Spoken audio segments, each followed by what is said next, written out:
Selamat datang kembali di sesi pendalaman kita.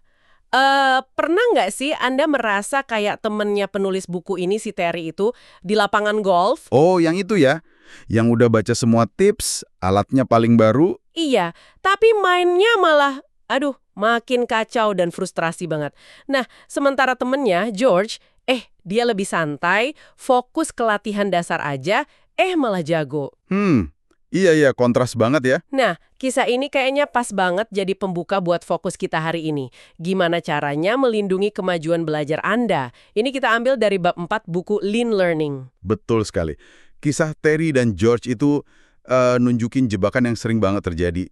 Kebanyakan informasi malah bisa bikin macet, bukan ngebantu. Bener. Jadi, misi kita hari ini yaitu, kita gali strategi dari bab ini buat bantu Anda semua nyaring gangguan, jaga momentum, biar usaha belajarnya nggak sia-sia gitu. Yuk, kita bedah bareng. Oke, siap. Nah, strategi pertama yang diangkat di buku ini kedengarannya agak, gimana ya, radikal mungkin, berhenti berlangganan dari hampir semuanya. Haha, iya, kedengarannya ekstrim ya. Kayak si George tadi kan simple aja inputnya. Padahal zaman sekarang kayaknya semua platform justru nyuruh kita buat nyerap lebih banyak info kan?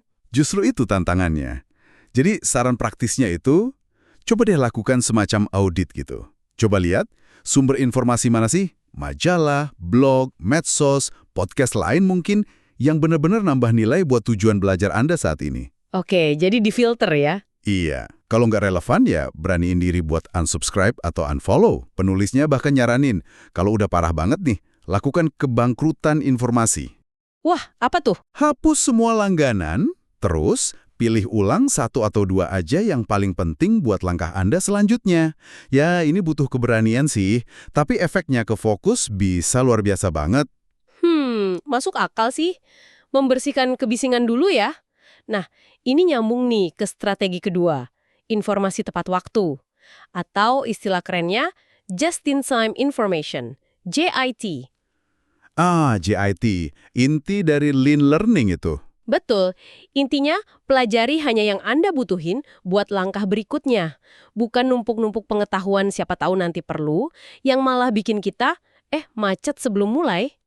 Dan contoh dari penulisnya sendiri itu kuat banget loh.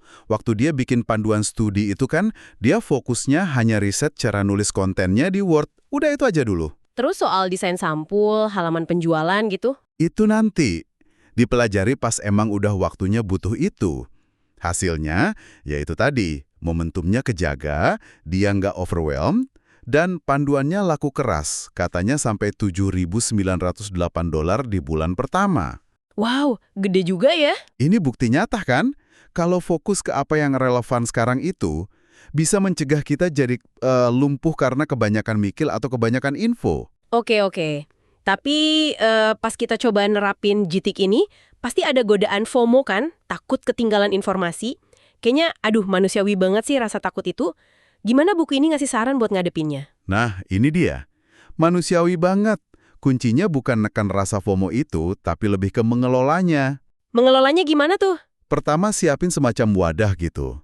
Misalnya, folder untuk nanti di aplikasi catatan kayak Evernote atau Notion. Kalau nemu info menarik tapi belum relevan sekarang, masukin situ dulu. Oke, ditampung dulu ya. Betul.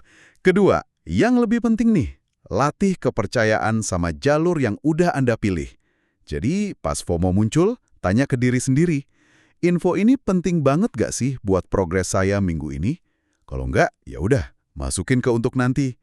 Nanti bisa dijadwalin waktu khusus buat eksplorasi yang lebih luas.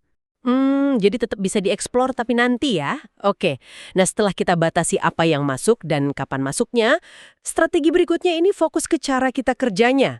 Memblok waktu secara aktif, time blocking as a verb. Iya, bukan cuma nulis jadwal biasa ya. Bukan, tapi kayak bikin benteng waktu yang nggak bisa diganggu-gugat.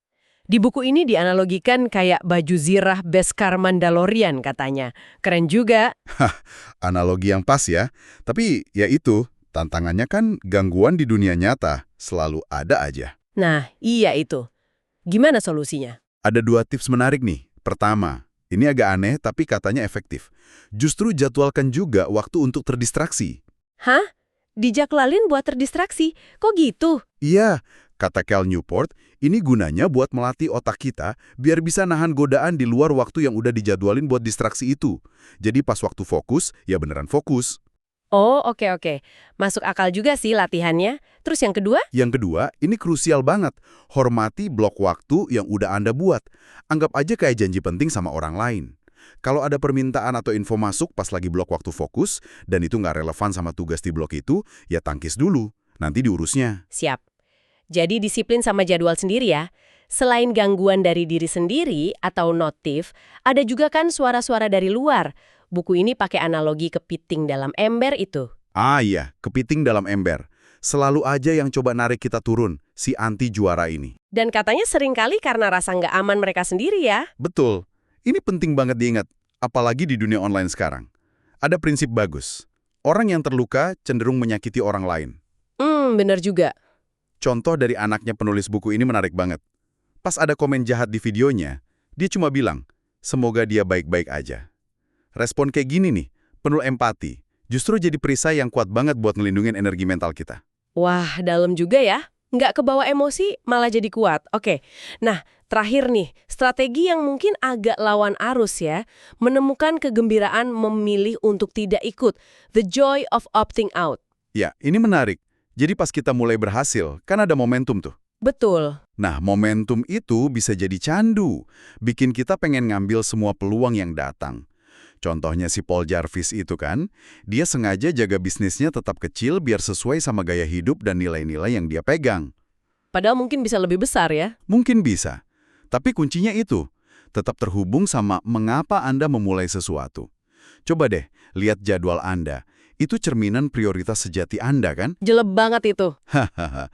Jadi berani bilang enggak ke peluang yang kelihatannya bagus, tapi sebenarnya enggak sejalan sama tujuan inti Anda, itu bentuk perlindungan kemajuan yang kuat banget.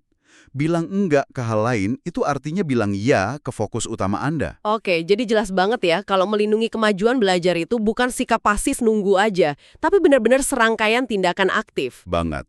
Mulai dari filter informasi pakai JIT, bangun benteng fokus dengan time blocking yang disiplin, Terus membentengi diri dari negativitas luar dan berani milih buat nggak ikut arus demi tujuan utama kita. Nah, ini membawa kita ke refleksi penutup nih buat Anda yang dengerin. Coba deh, lihat lagi kalender atau daftar tugas Anda minggu ini. Apa sih yang sebenarnya lagi Anda prioritaskan?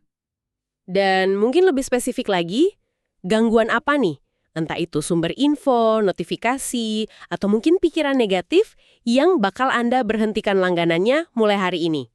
Coba pikirin satu langkah konkret aja dulu. Ya, satu langkah kecil untuk melindungi kemajuan Anda. Pikiran baik-baik ya. Sampai jumpa di sesi berikutnya.